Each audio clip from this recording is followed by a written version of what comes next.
E puntuale come l'orologio di Zemaili sono arrivate le parole del procuratore di Vergara. Io non lo so se lo metto in copertina perché vorrei parlare di altro, per esempio del mercato, perché se Ghila pare che si complichi perché Lotito non molla, io leggo di un'offerta di 17 milioni da parte dell'Inter per Solet e onestamente se facciamo un paragone non regge, quindi cominciamo. I rumori. Sono molti gli incroci con Lotito in queste giornate, perché oltre a questa richiesta, perché il nome di Ghila esce da tanto tempo, io poi vorrei capire anche se effettivamente ci serve un difensore oppure no. C'è una questione che non convince Buongiorno al 100%, perché poi ti ritorna Rafa Marin. Ce ne sono parecchi che vanno sistemati, non lo so. Voi potete lasciare un like, vi ringrazio, vi do il bentornati. Prendo anche lo scavetto, perché con lo scavetto possiamo andare a leggere una serie di cose mentre voi lasciate il like e mentre io vi ricordo, spostandomi con un Ambrabam, che vedi, sta pure la mia faccia che non capisco, cioè se costa 30 e loro gli offrono 16-17, inserisciti, danne 25, perché 30 è anche la valutazione di Ghila, e allora non capirei che fai un controllo veloce, no? Ghila 1,85, a me piace moltissimo, a me piaceva quando era fuori dai riflettori, nel senso che non tutti avevano individuato la sua bravura. Mi aveva impressionato con Tudor da braccetto sinistro adattato, che però andava anche in avanti e veloce. A me Ghila fa impazzire, però valutazione 31 milioni, 25 anni, però Omar Solé 26 anni, valutazione 22, 1,92, molto molto più forte anche fisicamente, con personalità, va in avanti, tira. Questo era proprio, appena l'abbiamo visto all'Udinese è sembrato, aveva quelle vibe da Koulibaly, cioè da difensore che col destro gioca a sinistra, che va in avanti, tira anche calci di punizione, aiuto, cioè se ti serve un difensore devi andare a prendere lui senza alcun dubbio. Poi c'erano dei dubbi sulla sua situazione personale, se li ha risolti io non ho dubbi onestamente, andare appresso a Lotito, con cui il Napoli difficilmente riesce a fare degli affari, e poi l'incastro è incredibile, e che proprio di queste ore la notizia, perché molti dicevano ma Matt Rizzetta si sta comprando la regina, si sta facendo solo pubblicità, e intanto pare che no, pare che se la sta prendendo Lotito la regina, e Matt Rizzetta ha fatto anche una storia con il Cerasiello di Calabria di tristezza, quindi che poi è importante anche stabilire questo, che lui l'ha detto per tranquillizzare i tifosi del Campobasso, dice io faccio da tramite per altri investitori, non è che voglio diventare io il presidente della regina, cerchiamo di capirci. Penso che col Napoli potrebbe essere una situazione diversa, ma però non dimenticate, siamo in 29 followers, calcio fluido su TikTok, ci possiamo divertire, non vi dimenticate. E andiamo nostro malgrado a leggere le parole di Giuffri, che puntualmente è stato invitato dalla radio partner del Napoli per parlare di tutto. Parla di tutto lui, perché lui il nostro vero. Voi veramente pensate che la trattativa è mettere Rizzetta da DL? No, è Giuffre, si assomigliano pure leggermente. Ho visto un post su X, dice il presidente che vorremmo, il presidente che in realtà abbiamo, e sono uguali, Matt Rizzetta e Giuffrida. Allora, che vi dicevo ieri su Vergara, dice non vi dovreste preoccupare. Voi conoscete quelle che sono le regole federali perché fate questo mestiere, allora è inutile che tu continui a scassare un pasticciotto, hai capito?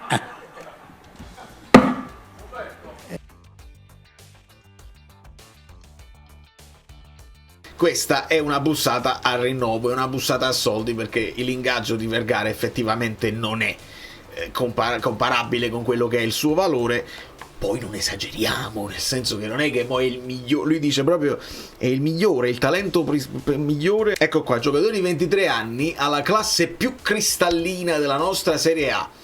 C'ha grande cazzimma, sempre miezza cazzimma. Bisogna capire il pensiero del club, se per 25-30 milioni preferiscono venderlo, non tratteniamo nessuno. Ma le frasi non tratteniamo nessuno non è una frase che di solito dice il presidente, no, dice se ne vogliono andare noi non tratteniamo nessuno. Com'è che lo dice la gente? Cioè che se lo vuole vendere noi non tratteniamo, se tu c'hai il contratto e vuoi rimanere a Napoli, rimani a Napoli. Cioè, capiamoci anche su questo. Non è una scelta, non è una scelta di Vergara né del suo procuratore. Sarà una scelta del club, subito, via. Non siamo noi che ce ne vogliamo andare, è il club che vuole fare i soldi.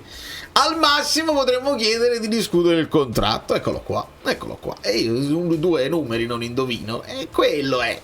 Si mette in mezzo il Como. È un club che ha sempre avuto apprezzamenti per Vergara come altri. Quindi tranquillamente ci sta chi gli interessa. Vogliamo alzare l'ingaggio di Vergara. Qua giù. Io mi dispiace anche fare 2 video back to back quasi uguali. Però se io dico una cosa prima e poi esce dopo, non ci posso fare niente. Aggiungiamo però dei dettagli, altre cose. Per esempio parla di Gaetano, dice grave errore essersi privati di Gaetano, ora è il play italiano più forte della Serie A. Lascio a voi i commenti, non lo so. Ho consigliato a Manna di prendere Sebastiano Esposito, e Chiariello ha risposto che Gaetano è più forte di Gilmour per lui. Vabbè, va benissimo. Se ci vogliamo prostrare nei confronti di questo signore in maniera più di così non penso che si possa fare. Dovremmo chiedere a lui se ha intenzione di vendere agli americani la cordata americana, perché penso che sia lui a decidere, a sviluppare tutte le strategie. Ha parlato anche di Allegri, dice con Allegri magari Marianucci avrà più spazio se giochiamo a 3.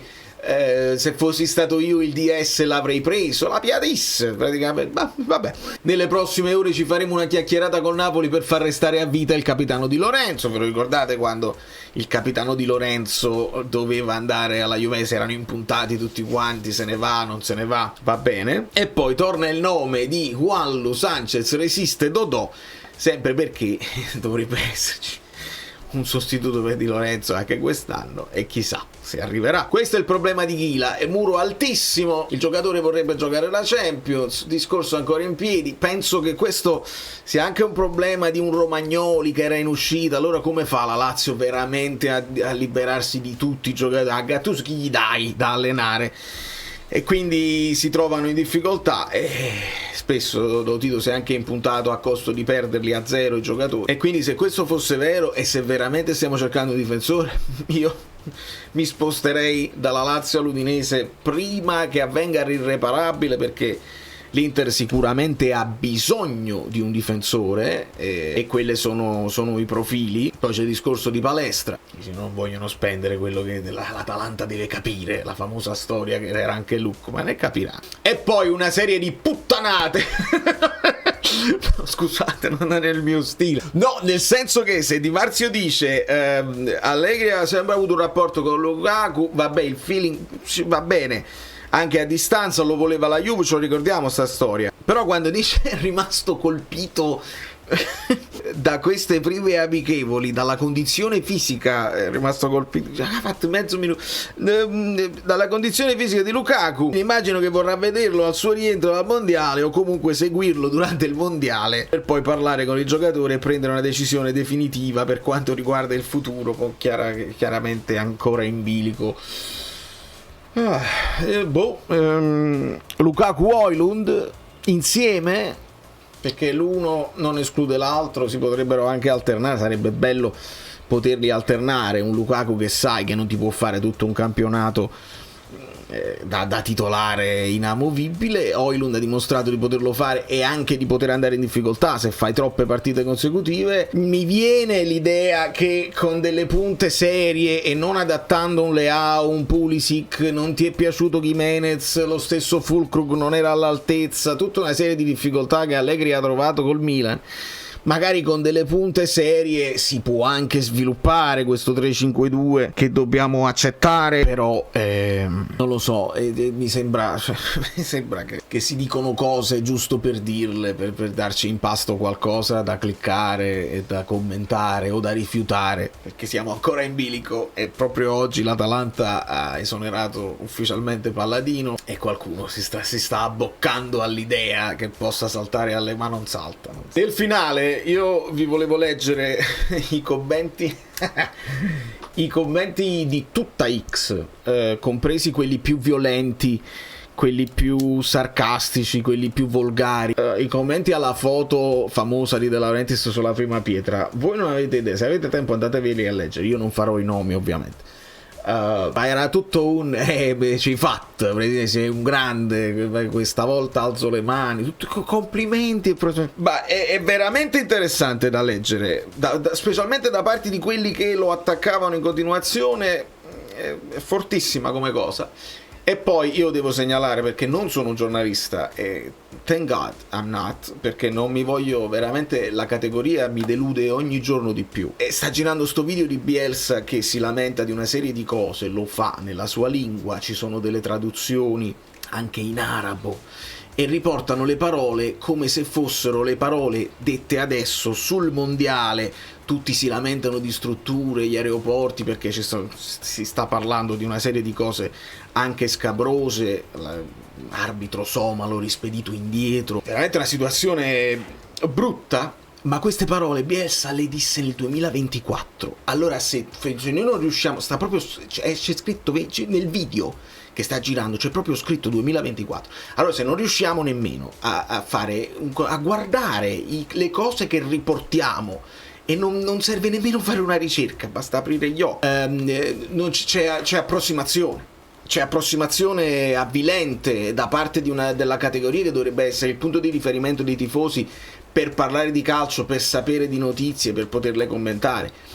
È avvilente proprio e mi dispiace, io non sono giornalista ma rompo il cazzo, continuerò a farlo. Insomma, per quanto riguarda il mercato, secondo me ci dobbiamo aggiornare, perché tornano in troppi, si sta parlando di quelli che ritornano, compreso Lindstrom. D'Italia. Sembra quasi che sai, poco. Allora,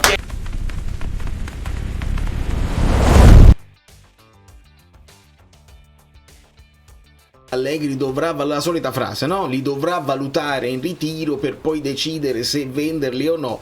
E quindi siamo alle solite. Sono tantissimi i giocatori in esubero che il Napoli deve piazzare. Di conseguenza per il mercato in entrata è veramente difficile fare dei discorsi adesso anche ipotetici, perché poi dovremo tirare fuori le liste come al solito, come tutti gli anni, e possiamo prendere le notizie che ci arrivano, smontarle una per una, se non si può fare proprio tecnicamente, e capire che il Mano dovrà fare un lavoraccio quest'anno come l'anno scorso tutti piazzati bene o male in prestito, o li ripiazzi in prestito o cerchi di venderli perdendoci anche qualcosina, ma non c'è un'altra soluzione. E insomma, non andiamo appresso a Ghila, andiamo su Solé prima che se lo prende Giuffredi. Da New York, Valerio Fluido è tutto, vi abbraccio e vi bacio, non vi perdete d'animo, lasciate un like e iscrivetevi al canale.